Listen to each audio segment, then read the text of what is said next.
O Brasil, como você sabe, é uma zona e aqui é o Zona Livre que você está assistindo. E se ainda não curte o canal, aproveita se inscreve, e se inscreve. velho. Não curte, se inscreve, Bom, cara. Então se você está no Facebook, aí você curte. Mas como você está aqui no canal, então você No YouTube, se inscreve no canal. Tenho certeza que eu fui perfeitamente claro.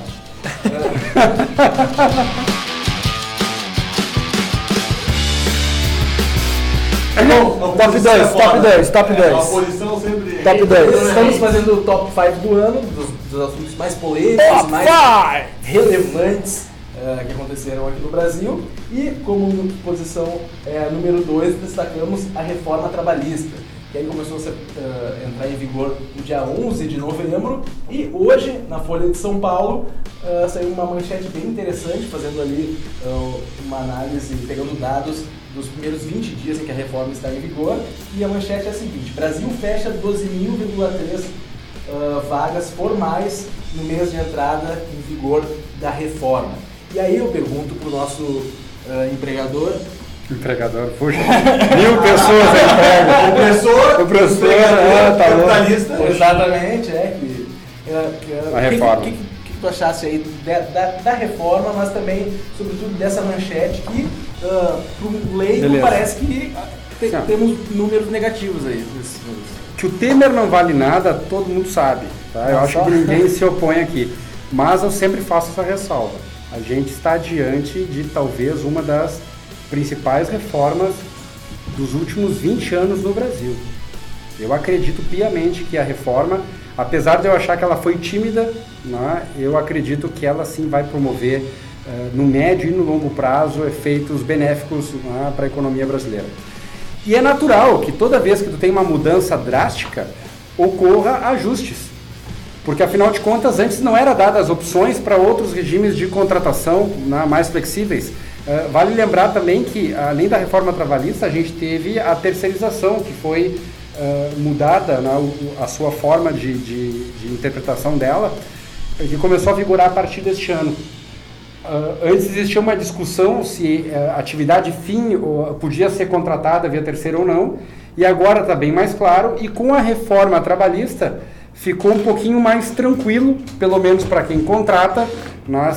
Se viu a eminência de diminuir o risco jurídico de uma contratação que antes poderia ser invalidada pelo Ministério do Trabalho ou pela própria Justiça do Trabalho, caso fosse a cabo.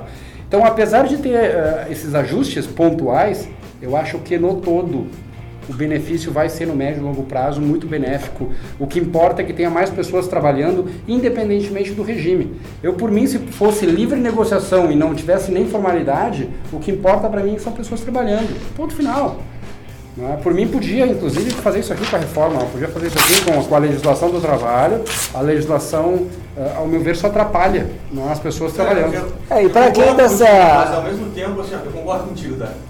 Só que, pra grande massa, tá? Pra grande massa, se tu acabasse do dia pra noite, eu acho que poderia ter Só efeito psicológico. Poderia ter na prática... Ruim. Sim. O que garante emprego para as pessoas, garante... É o mercado aquecido. É o mercado aquecido, né, e são as negociações livres. Perfeito. Ponto. O que protege a pessoa é o mercado, é a concorrência. É o mercado aquecido. Tá? É a concorrência pela mão de obra. É isso que...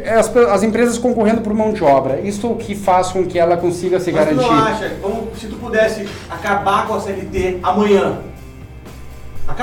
nós ia ter um desajuste no curto prazo, onde a sensação ia ser que as pessoas iam estar perdendo alguma coisa, mas no médio prazo não. Assim, opcional individual, porque essa reforma, ela criou uma coisa muito bizarra. Se tu ganha mais que 12 ou 15 mil reais, tu pode negociar as tuas regras. Então quem tem uma renda X, uma renda alta, que faz parte de 1% da população, é dono de si. Consegue negociar livremente com o seu patrão. É que a premissa... Com o empregador, enfim, não vou usar nem... Mas quem ganha menos que isso, tu é refém do teu sindicato, do coletivo. Tu não pode decidir se é bom ou ruim pra ti sozinho. Isso é bizarro. Tu criou duas categorias. Não, o Brasil adora criar categorias. Tem um lado bom nisso, tá? Quem criou esse mecanismo, ele foi muito esperto. Porque qual é o grande problema que a gente tem na legislação trabalhista? Ela parte da premissa de hipossuficiência de uma das partes. Perfeito. Então, uma das partes é pobre, coitada, sem educação, sem cultura, e ela é incapaz de negociar o que é melhor para si. Portanto, essa é a visão de quem defende uma legislação rígida, a gente precisa de um corpo jurídico bastante enrijecido, de um sistema legal que proteja essas pessoas. Qual é o argumento, qual foi a grande sacada das pessoas que criaram, né, essa reforma? Diz, não, peraí. Nem todo mundo é hipossuficiente. Ora, quem ganha 10, 15 mil reais, quem tem nível superior, mestrado, doutorado, não pode ser considerado um hipossuficiente. Isso é uma aberração. Eu acho né? que não pode considerar o cara que ganhar 5, 6 mil reais. Não, mas aí fez o seguinte, se criou um estágio intermediário, que eu acho que é o passo seguinte. Porque tu vai dar o gostinho para muita gente negociar livremente e na sequência vai ser muito mais fácil tu dizer para aqueles que ficaram na hipossuficiência então mudar de vida. Tu acha que gradativo é melhor? Não. Eu estou dizendo que politicamente, para poder fazer uma migração, talvez tenha sido melhor. Agora, eu acho um absurdo considerar sim que existem pessoas hipossuficientes perante a lei. Por mais que existam, eu acho que o que educa a pessoa e faz com que ela possa se desenvolver ao ponto dela ter condições plenas de negociar o que é melhor para si, é jogar ela num ambiente onde ela tenha que assumir as consequências da sua negociação.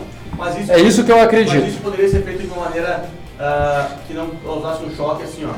A pessoa individualmente iria aderir à CLT, ou não, ia negociar individualmente suas regras, como quem ganha mais do que 12 mil reais. Mas aí tu pode fazer o seguinte, isso tem uma falha, eu te entendi, eu acho até que seria melhor, mas na prática o empregador só ia dizer o seguinte, então, eu quero te contratar porque tu não adere, e tu que adere eu não contrato. É um direito. Tudo bem, mas o efeito prático do que tu está dizendo iria por água abaixo, a mesma coisa que rasgar tudo e jogar fora. Não, porque tu teria, sei lá, alguém que quer manter o sensor, porque hoje em dia tem gente que... Mas isso já existe na prática ali, agora a partir do momento que eu posso contratar um PJ, sim, tá? Uma PJ, perfeito. E um CLT, eu já posso fazer isso. O PJ agora pode prestar serviço contínuo, né? E pode fazer atividade fim, que antes não podia, que antes entrava numa discussão filosófica, pode ter um terceiro, pode ser terceiro ou não pode ser terceiro, agora tudo pode ser terceiro. Então, mais do que essas variações, esses impactos que a gente teve por conta da implementação da reforma trabalhista, é por conta da terceirização. Mas deixa eu te dizer uma coisa. Essa questão, vários pontos da reforma, os juízes estão questionando. Isso é um grande problema. Isso, o questionamento do juiz é um problema. Se eu quero contratar um terceiro de forma contínua, e eu estou vendo o questionamento dos juízes, de repente eu não vou contratar. Então é um posto de trabalho que não se abre. Não, o judiciário, sem dúvida alguma, está criando um ambiente... As corporações do judiciário certamente são aquelas que mais colocam em risco a reforma trabalhista. Eles podem melar a reforma trabalhista. Isso é um problema. Representante do arcabouço judiciário. Juristas, né? Deixa eu pegar minha luva de boxe aqui, cara, que eu vou... É verdade, os órgãos de classe do judiciário estão se organizando e questionando vários pontos da reforma. É o mercado deles, cara. Eu até gostaria de participar da conversa, mas não tanto sobre esse ponto de vista. Mas, ponderando que o Camilo bem colocou essa perspectiva, esse frame em que a discussão é colocada da questão da hipossuficiência. Tá coberto de razão. Agora, tem um outro ponto de vista disso, com relação a isso também, que é... Muitas pessoas não sabem que são estatistas e coletivistas. Muitas pessoas não sabem, não têm noção desse discernimento. Acham que é da natureza das coisas esse ponto de vista até. Eu acho que vai ficar claro quando eu explicar agora. Quando a gente vai para a questão da remuneração e a discussão, quanto que é o valor justo de pagamento, é ou não é necessário o Estado intermediando essas relações? Essa conversa geralmente começa de um ponto de vista. Existem capitalistas, donos dos meios de produção, existem os empregados, que só têm a sua mão de obra para vender. E que, porque só tem a sua mão de obra, acabam se sujeitando a condições muito desumanas de trabalho. E então a questão da hipossuficiência, ela é um passo adiante dessa visão de mundo, entende? Uma visão de mundo que insiste em separar a sociedade em dois grupos, os capitalistas e os não capitalistas explorados.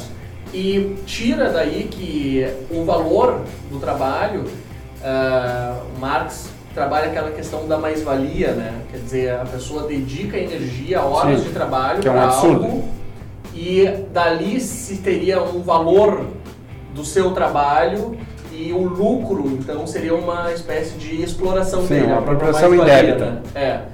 Só que, a partir desses raciocínios, uma série de derivações foram tiradas, a própria questão da hipossuficiência, etc.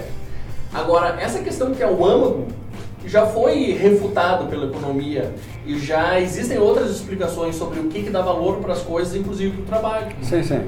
E quando a gente passa a entender que é a especialização e as trocas livres, e à medida que eu vou me especializando, o meu esforço e o resultado do meu esforço, ele passa a ser valorizado cada vez mais por outras pessoas. É a percepção de valor que determina os preços. Exato. De quem paga. Num contexto em que há demanda e oferta, há um Claro. ecossistema econômico. Agora, quando tu te dá conta, então, que na realidade hoje eu sou um prestador de serviço e amanhã eu sou um capitalista, porque eu acumulo alguma coisa de dinheiro, pego um financiamento no banco, abro minha própria empresa, e daí eu vou contratar, daí eu vou estar zelando agora pelos meus interesses como capitalista e eles são legítimos, porque eu tenho uma família para sustentar também. Claro. Ao mesmo tempo, então, a gente tem um ecossistema econômico em que essa visão capitalistas e não capitalistas, ela está totalmente superada e não dialoga mais com a gente. A própria necessidade de ser capitalista para poder empreender já não faz mais tanto sentido, sabe? Então, quando a gente olha agora para a própria existência do Poder Judiciário, eu volto lá no início da minha manifestação, a própria existência do Poder Judiciário trabalhista e alguns princípios que estão na DNA do Judiciário trabalhista, como, por exemplo, na dúvida, tu vai beneficiar o trabalhador. Quando uma lei admite mais de uma interpretação, tu vai privilegiar o empregado. Na questão da produção da prova, o ônus da prova quase sempre vai recair nos ônus do empregador. E outros tantos partem dessa visão totalmente ultrapassada que os membros do Poder Judiciário Trabalhista acham que é a única visão de mundo, não que é uma visão de mundo, entende? E um dos efeitos colaterais muito saudáveis que vem da reforma trabalhista é o próprio questionamento da existência de uma justiça que tem por princípio tratar as pessoas desigualmente. Desigual. E o que é mais injusto num Estado de Direito do que tratar pessoas em situação essencialmente igual de maneira diferente, entende? E essa é a questão. Num dia eu sou empregado, no dia seguinte eu sou empregador. E, portanto, deve existir uma equalização, até porque o maior empregador do Brasil não é esse capitalista, é o pequeno empresário. Sim, sim. E ele próprio é hipossuficiente em várias questões com relação aos seus próprios empregados. Quantas são as vezes que os empregadores comem na mão dos seus empregados? Eu vejo isso lá dentro de casa. Eu já vi empresa quebrar por conta de ações trabalhistas. Quebrar. Sim, não, mas eu falo até da própria operação. A minha mãe, ela trabalhava com decoração de interiores, só que trabalhava com colcha, etc. Ela não fazia as colchas. Ela desenhava, criava e eram outras as pessoas que faziam. E no final das contas, muitos foram os meses em que os empregados da minha mãe ganhavam muito mais dinheiro do que ela, entende? Sim, sim. E quem é o hipossuficiente nessa relação, então? Essa reforma ela traz vários aspectos interessantes. Acho que tu trouxe uma aula dos fundamentos do direito trabalhista bastante interessante, da onde ele está embasado, né? Só que quando a gente fala de regulação, né? Porque na verdade as leis trabalhistas, elas nada mais são do que regulações, né? São leis que regulam as formas de trabalho. A nossa CLT... E se propõe, inclusive, ao contrato celebrado entre as partes. Isso. A nossa CLT data da década de 50, de 60. 43, mais antiga ainda. Quando as formas de trabalho eram completamente outras, né? Naquela época, fazia muito mais sentido você olhar para a relação de trabalho como uma relação de fábrica e trabalhadores, de máquinas, equipamentos, de capital e de trabalhadores. Mas as formas de trabalho vão evoluindo, então quando você engessa na lei quais são as formas de contratação, quais são os regimes de trabalho, quais são, sabe, todos esses detalhes contratuais, a lei nunca vai conseguir acompanhar o desenvolvimento da tecnologia, o desenvolvimento da economia, o desenvolvimento das pessoas.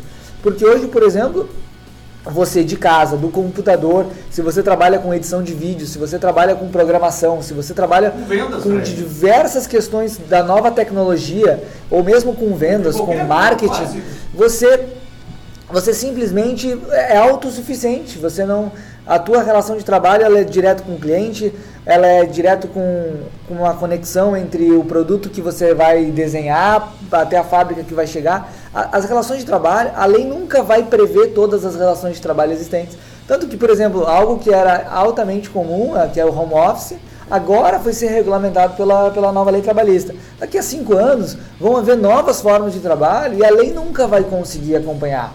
Por isso que, nesse sentido, eu acho que a reforma ainda é muito insuficiente, porque ela ainda não permite, de forma totalmente livre, o contrato. Né? Você ainda está muito vinculado à negociação sindical.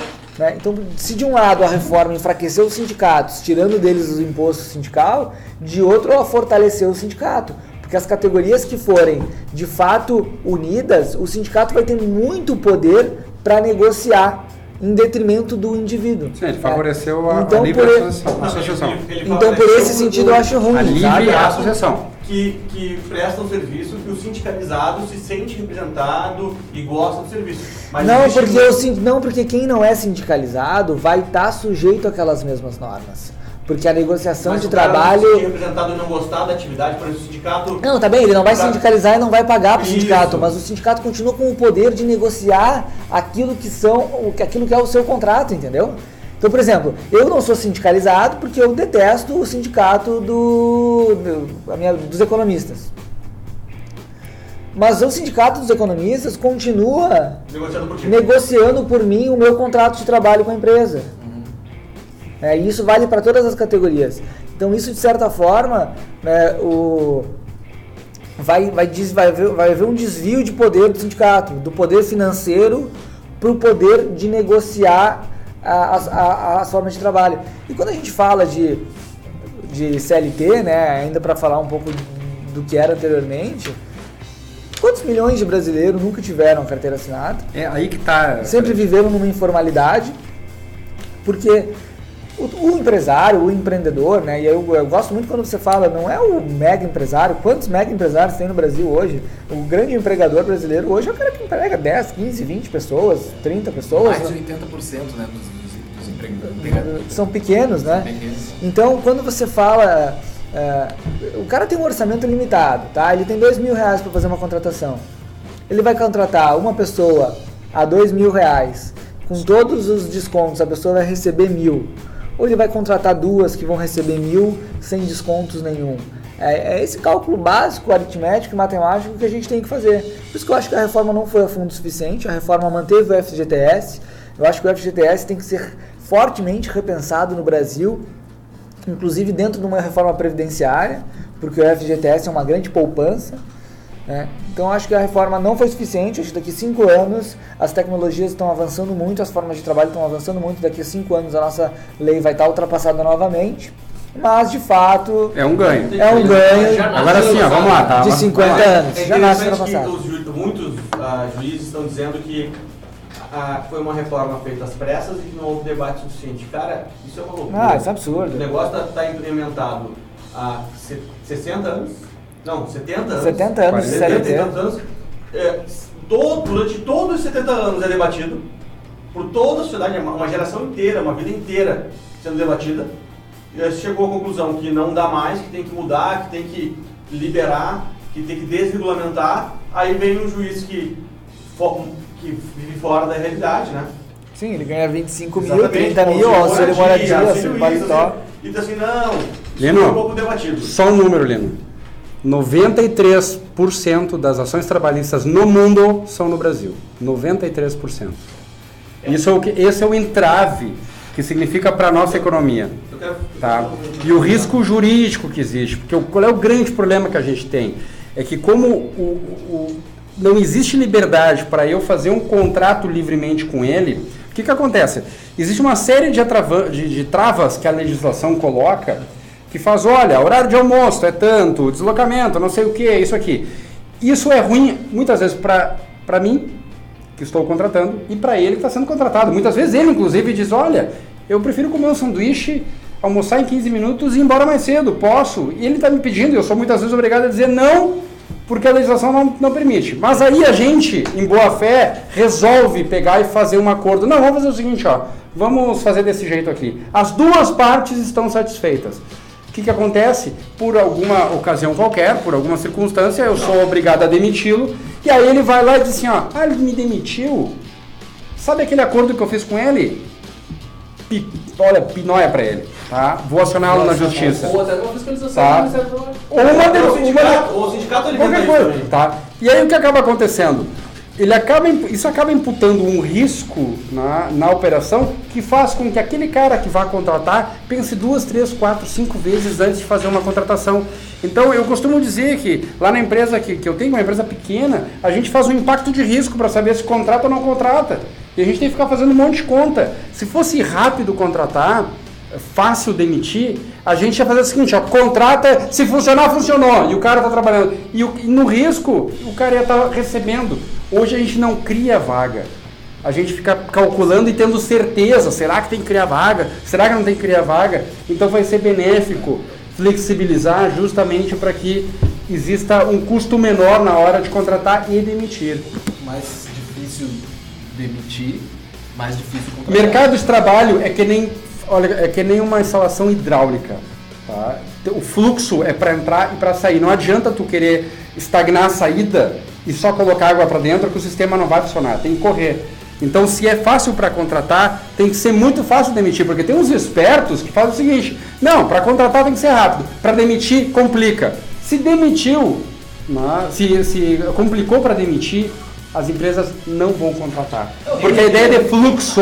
E aí volta para a origem do problema, que é essa visão infantil de que tu tem um capitalista que tem seus interesses X e que ele quer se aproveitar do trabalhador. E tanto é que para demitir tu paga uma multa.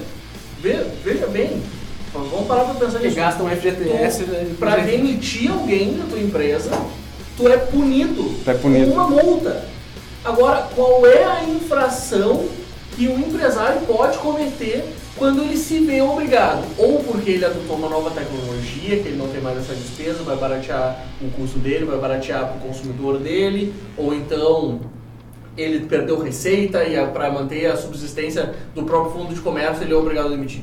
Qual que é o ato antijurídico que merece ser punido quando alguém decide demitir? Entende? O problema de uma regulamentação assim como o salário mínimo, o FGTS, acontece o seguinte, o cara quando vai contratar e pensa os R$2.000 que o Fred falou, o cara já faz uma provisão, se é com carteira assinada, o cara faz uma provisão já, do FGTS, do 13º, de todos os benefícios. Claro. Ele não pensa, R$2.000, tá, R$2.000, vou te pagar R$2.000 por mês e em cima disso eu vou pôr os benefícios. Não, ele desconta dos R$2.000. Claro, ele faz o cálculo. Vê se isso entra, no caso R$2.000 não entra pelo menos no fluxo de caixa. No mínimo permitido. Perfeito. Não entra, então ele não contrata. Ele não contrata. Se ele tem só R$2.000, ele nem contrata. R$2.000 ele nem contrata, porque não vai entrar com férias, FGTS, vale refeição, vale transporte. Não entra. E outra coisa que pelo menos eu coloco, eu acho que a maioria das coisas que tu deve colocar, eu coloco já a provisão dos tributos, dos 40% da multa. Sempre. Tá no cálculo. Qualquer contratação eu já. Tá no cálculo de risco. Menos durante toda a vida profissional dele. Até porque no Brasil. 40% já tá no cálculo. Até porque no Brasil tu não consegue demitir com justa causa. O cara tem que ter roubado. O cara tem que ter faltado trabalho e ter sido advertido. Mesmo o cara assim, tem um monte. Mesmo assim. E ainda assim, se tu demitir por justa causa, ainda tu toma um processo. Então assim, eu cheguei a um ponto na empresa da minha esposa, a gente estava, isso ano passado, a gente queria fazer umas mudanças, tudo, e eu disse, olha, a pior coisa que tem é aquele funcionário que começa a fazer corpo mole, etc, para ele ser demitido, ele provoca a demissão. Eu juntei os funcionários e disse o seguinte, pessoal, vocês querem, se alguém quer sair, faça o seguinte, me fala de forma franca, eu quero ir embora, que eu demito. Mas por favor, não fica, né, gazeando o trabalho, fazendo o corpo mole, porque isso prejudica a loja, isso prejudica o cliente, prejudica os colegas, prejudica todo o sistema. É muito mais sincero, e esse aspecto da legislação, ela trouxe como inovação, ela trouxe a demissão consensual, finalmente, porque a gente vivia a indústria dos acordos. Sim. Tudo que a empresa faz, de acordo. Ainda assim tu pune o empregador, né? Ainda assim, não, se criou ainda assim, não é, tá longe do ideal. Ainda pune, claro. Não pune o empregador, meu amigo. Tu pune o funcionário. Porque toda regulamentação no final, sim, sempre pune o consumidor. Porque o empresário põe na conta. Quer dizer, existem dois tipos de empresário. O empresário que põe na conta e que administra isso, esse cara vai manter a empresa aberta, vai operar e está na conta. Está na conta. A multa, tudo está na conta. Sim, o empresário botou no risco antes. Não põe na conta, quebra. Por isso que se quebra tanta empresa no Brasil, porque as pessoas não fazem conta. Tá? Então tem os caras que quebram porque não fazem conta e o resto está na conta. Assim como o salário mínimo. Esses dias foi uma senhora, pediu um emprego para um amigo meu, para varrer a frente. Ela falou que ela não pedia emprego, ela queria trabalho. Ela queria varrer a frente da empresa e ela queria qualquer valor para passar a vassoura uma vez por dia. Estava sujo, precisava. E o cara não tinha ninguém na empresa dele fazer isso. E ele não pagou 15 reais por dia, 10 reais por dia para aquela pessoa. Pelo risco. Pelo risco. Uma pessoa que saiu... Sim, ela perde o vínculo, ela leva. A legislação, ela causa um círculo vicioso que ela deixa as pessoas atreladas à condição de procurar emprego e não trabalho. E além disso, as pessoas como tem um estímulo pela demissão, as pessoas, é muito comum as pessoas, isso que tu falou, as pessoas fazerem corpo mole para cavar a demissão. Isso é uma regra. Tem gente que trabalha assim, é um ano e faz isso. E quando não querem, tu assina a carteira para não perder o seguro-desemprego. Então, todas essas regrinhas, ela prejudica a competitividade, a inovação, a geração de valor e o crescimento da indústria como um todo. E pior, tá? Que eu acho que é o pior de tudo. Não ajuda a educar a população. Mas eu acho o cara se joga nas cordas. A coisa mais simbólica sobre a CLT é o seguinte, ó.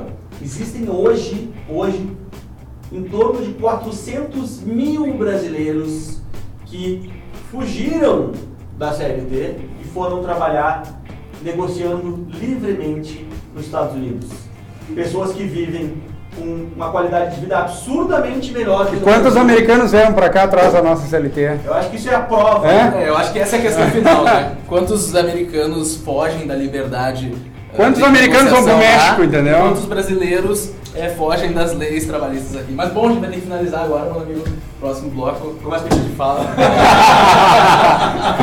Esses advogados. Que agora, pessoal, agora é o assunto mais polêmico de todos. Assunto do ano. Top 5. Aí é treta, isso é treta. Fica aí. Se inscreve. Não esquece de se inscrever no canal, de mandar para quem sabe que se interessa também por todos esses assuntos que a gente está tratando aqui no programa. E não esquece de participar também, manda opiniões, manda o teu top 5 se tu quiser, a gente vai ler e se for relevante, na próxima semana a gente fala aí do teu assunto. Então, número 1 do top 5 é no bloco que vem, eu nem vou falar qual, só para fazer aquele drama de suspense. Aquele suspensezinho básico. Isso aí.